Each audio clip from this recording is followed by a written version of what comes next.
I was halfway through a late hotel checkout when my phone lit up with a message from my neighbor. Ben, your wife's at the pastor's house. No hello, no build-up, just a verbal grenade tossed into my morning. Before I could answer, 3 photos followed, each one sharper than the last. In the first, my wife's car sat crooked at the curb, her bumper nose toward a tidy brick bungalow I knew too well. In the second, the front door was open and a figure stepped aside, palm raised like a traffic cop. In the third, the door had shut. No faces. No captions. Just the kind of silence that whistles in your ears. What do you do with that? Laugh it off? Call her? Call him? Pretend the world hasn't tilted? My mind tried to write stories faster than my eyes could focus. Maybe she was delivering something. Maybe a counseling appointment. Maybe, stop. I stared until the screen dimmed and glowed again, as if the phone were breathing for me. Attention grabbed, right? But here's the thing, this didn't come out of nowhere. We weren't a tabloid headline waiting to happen. I'm Mike, regional sales manager, decent at reading rooms and bad at reading my own marriage. We'd been married 8 years. We knew how to split a grocery list and how to argue without slamming doors. We knew how to be fine.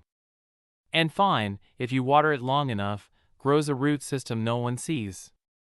2 days earlier, I'd flown out for a client conference, 4 panels, a cocktail hour, and a keynote about authentic relationships that landed like a joke. I texted my wife during the layover, a photo of my plastic airport dinner, a promise to FaceTime that night. She sent a heart and a be safe. No fireworks. No warning flare. So why was she at the pastor's house on a weekday morning? Why no heads up? Why did Ben sound like a man reporting a storm you can't see yet? I scrolled back to the photos. The timestamp stabbed at me, 10:22 a.m. Ben's angle made it clear he was parked across the street, half hidden behind a maple tree. He wasn't guessing, he was watching. And if he was watching, what had he seen before he decided to pull me into it? I tapped his contact and typed, "Why is she there?" then deleted it. The question was a confession, I didn't know my own life. I tried again. How long? Sent. Dots bubbled. 20 minutes. He let her in. No one else. You want me to keep an eye? Interest isn't the right word, it was a clamp tightening around my ribs. I asked for one more favor, if they come out, call me. If anyone else shows up, too. Here's the context I keep dodging. Our pastor, Daniel, is the kind of man the town trusts with its passwords.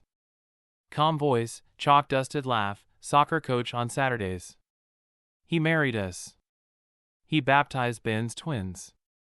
He's also the person my wife, Emily, insisted we see last year when work swallowed my weekends and we learned how easily silence can masquerade as peace. If she was back there now, was it for us, or without me? Every story needs a reason to keep listening. Mine had 3. What exactly was Emily doing there? Why did Ben feel compelled to document it? And what piece of our life had quietly come loose while I was busy meeting quarterly goals? By the time my Uber reached the airport, I'd bought a same-day ticket home I couldn't afford and could not afford. Curiosity is a kind word, the truth is I couldn't breathe until I knew.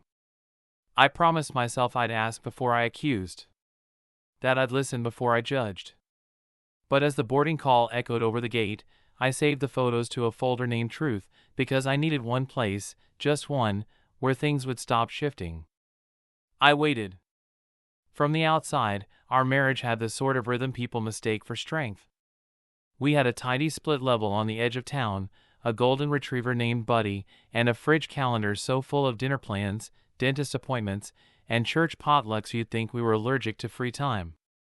People saw us smiling at barbecues, passing potato salad across the table, teasing each other in that safe, sitcom way.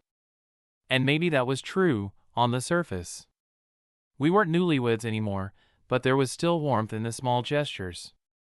Emily would brew my coffee before her own, and I'd shovel her side of the driveway first on snowy mornings.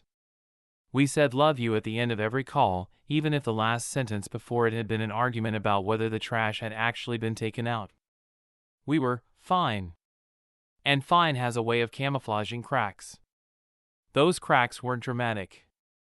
They didn't announce themselves with slammed doors or tear-streaked faces. They were quiet, an evening where she'd be in the living room scrolling her phone while I answered work emails in the kitchen, a Sunday morning where she'd head to church alone because I'd just need a bit more sleep, a lingering look she'd give someone across the sanctuary that I'd pretend I didn't notice. Individually, harmless. Together, they built something neither of us inspected too closely. It's easy to tell yourself you're immune to slow erosion. That's how I treated my work, like a season that would end. Next quarter, I'd tell her, things will calm down. We'll take that trip. Next quarter came and went. Then another. I'd get her flowers when I landed from business trips, thinking the petals could patch the hours I'd been absent. Emily never yelled about my schedule. She'd just say, "I miss you," in a tone so soft it didn't sound like an accusation. I'd kiss her on the forehead, tell her I missed her too, and mean it in the moment. But meaning it and fixing it are different skills. The one thing she did push for, insist on, was meeting with Pastor Daniel. She said it like it was a life preserver we should grab before we drifted too far. He's counseled dozens of couples, she told me. It's not about blame, Mike. It's about checking the foundation. I agreed, because I could see how much it mattered to her. And because saying yes was easier than admitting I didn't want to talk about us with anyone, least of all someone who'd officiated our wedding.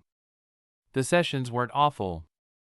Pastor Daniel had this way of making his office feel like a neutral country where neither of us was the enemy.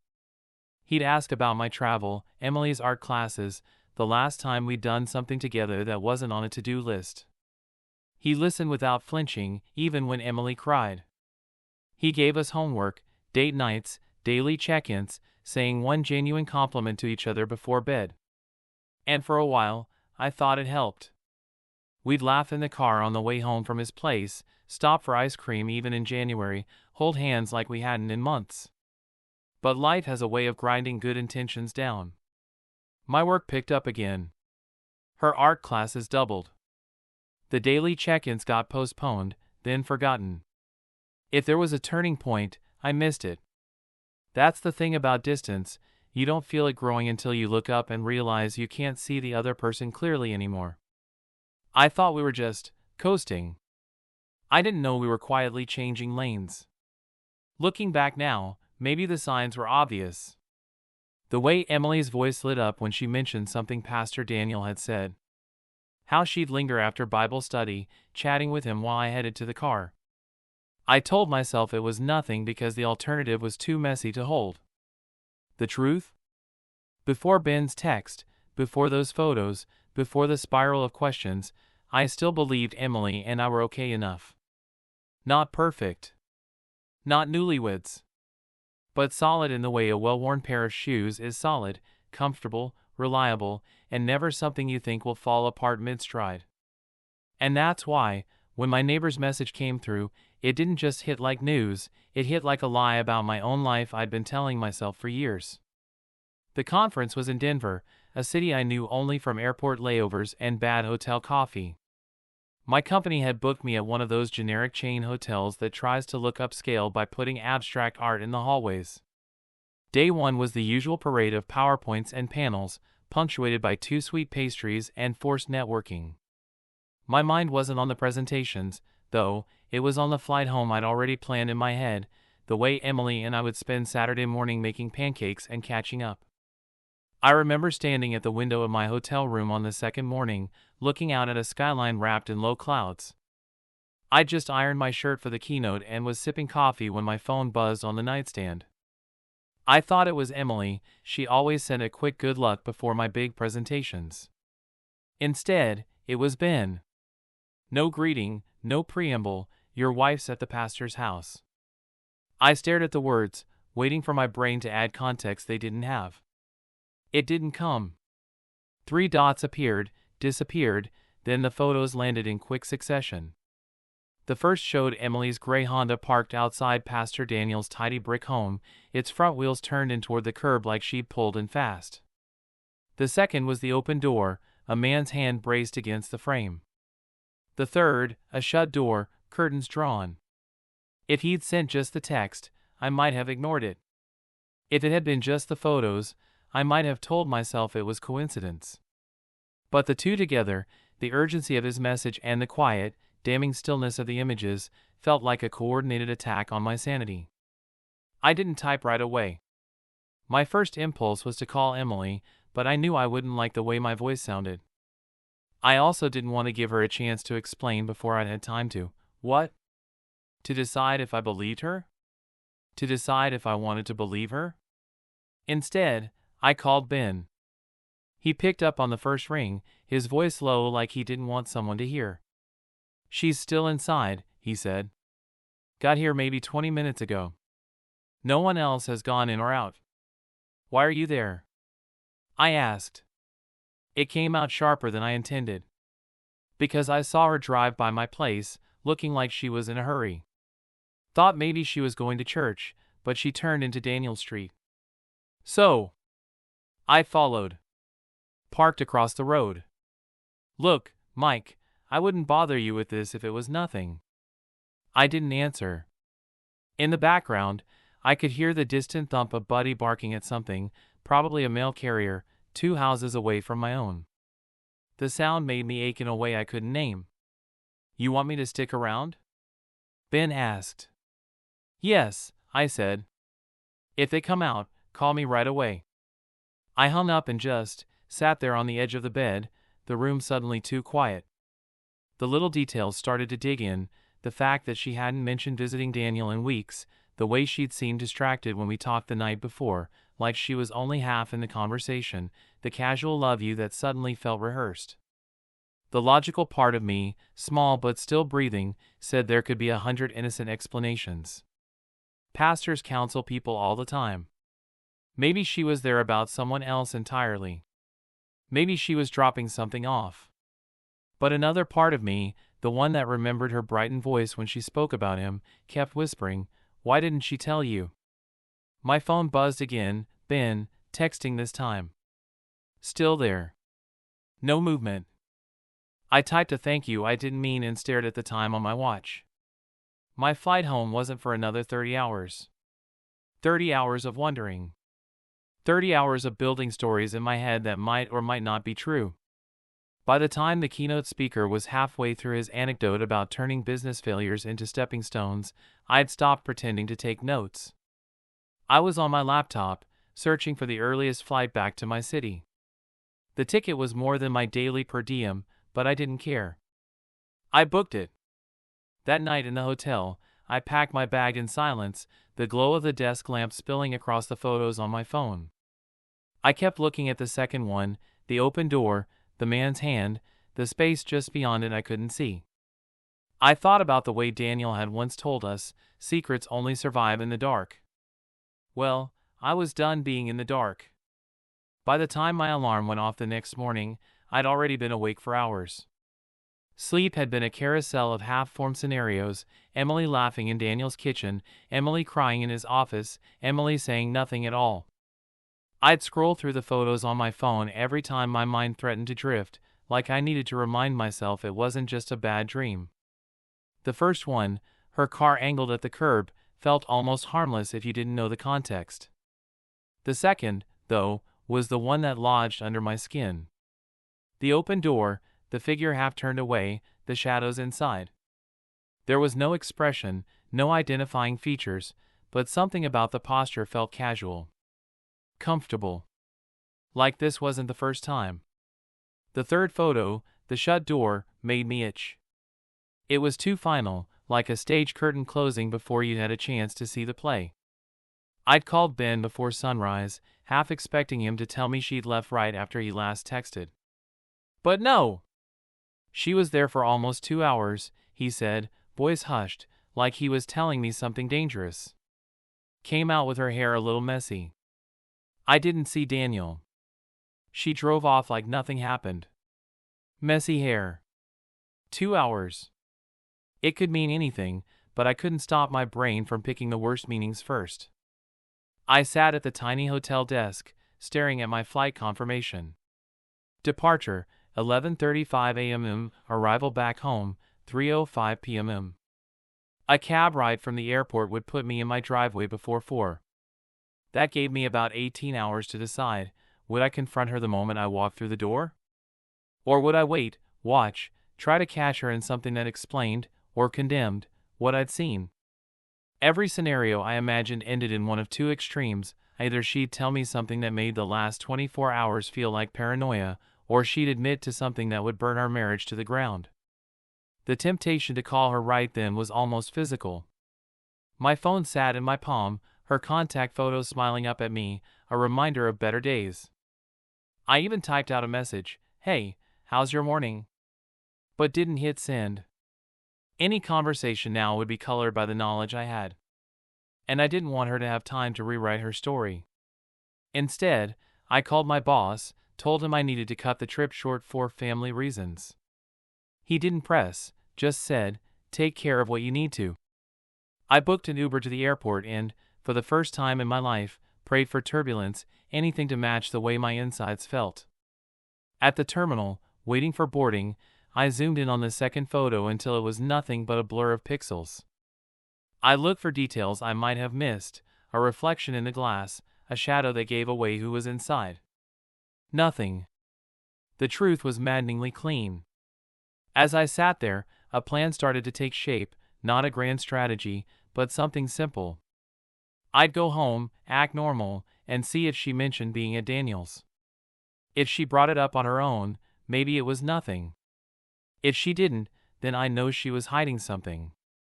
But even as I told myself that, I could feel the other plan, the reckless one, gaining ground. The one where I walked through the door, dropped my bag, and asked her point-blank why she'd been in our pastor's house for 2 hours on a weekday morning. The plane boarded. I shoved the phone into my pocket like I could shove the thoughts with it. By the time the plane touched down, my pulse had settled into a steady, heavy thud, like my body knew what was coming even if my mind kept pretending there were options. The Uber ride from the airport felt both too fast and too slow. I kept glancing out the window, half expecting to see her car on the road somewhere, proof she wasn't where she said she'd be. When the driver pulled up to our driveway, Buddy's head popped up in the front window, tail thumping against the glass. His excitement was the only normal thing about the day. I hauled my suitcase to the porch, the familiar creak of the steps under my shoes almost mocking me. The door swung open before I could knock. Emily stood there in a faded sweatshirt and leggings, hair pulled into a messy bun. She smiled, genuine, or at least good enough to make me question everything, and said, "You're home early." She bent down to hug Buddy, who was doing laps between us. "I wanted to surprise you," I said, stepping inside. My voice was even, but it felt like I was speaking through a filter, part of me watching from a distance. The house smelled faintly of lavender cleaner. The kitchen counters were clear. Everything in its place. If there was guilt here, it had been scrubbed clean. Emily poured me a glass of water, asked about my trip, laughed when I told her the keynote had been about authentic relationships. For the first 10 minutes, I tried to match her energy. I told myself to wait, to see if she'd bring it up on her own. But every word we exchanged felt like a prop in a play I hadn't agreed to perform. Finally, I set the glass down and asked, "So, how was your week?" She glanced up from rinsing an apple. "Fine. Busy. I had to run some errands, met with the women's group on Wednesday." She rattled off a list of small-town normalcy. No mention of Daniel. "Anything else?" I pressed. She paused, just a beat, but enough for me to notice, before shaking her head. "Not really." "Why?" That was it. The line I'd been waiting for. "Because Ben texted me yesterday," I said, keeping my tone low. "Said you were at Pastor Daniel's house. Sent me pictures." The apple stopped midair. Her eyes flicked to mine, then away, like she was checking for the edges of a trap. "Ben, what? Why would he?" "I don't know." "You tell me," I said. Her voice softened, defensive in that controlled way. Mike, I went there to talk. About us. About some things I've been feeling. I didn't tell you because I knew you'd get, like this. Like what? My words were sharper now. Suspicious. Angry. She set the apple down. Daniel's been helping me sort through some stuff. It wasn't, whatever you're thinking. I stared at her, searching for the micro-expressions I'd read about, those little flashes of truth people can't hide. But all I saw was a mix of irritation and hurt. And maybe that was the problem. You can see both in someone who's telling the truth or someone who's lying. 2 hours, Emily, I said finally. 2 hours in his house, no one else there. And you didn't think to mention it? She crossed her arms.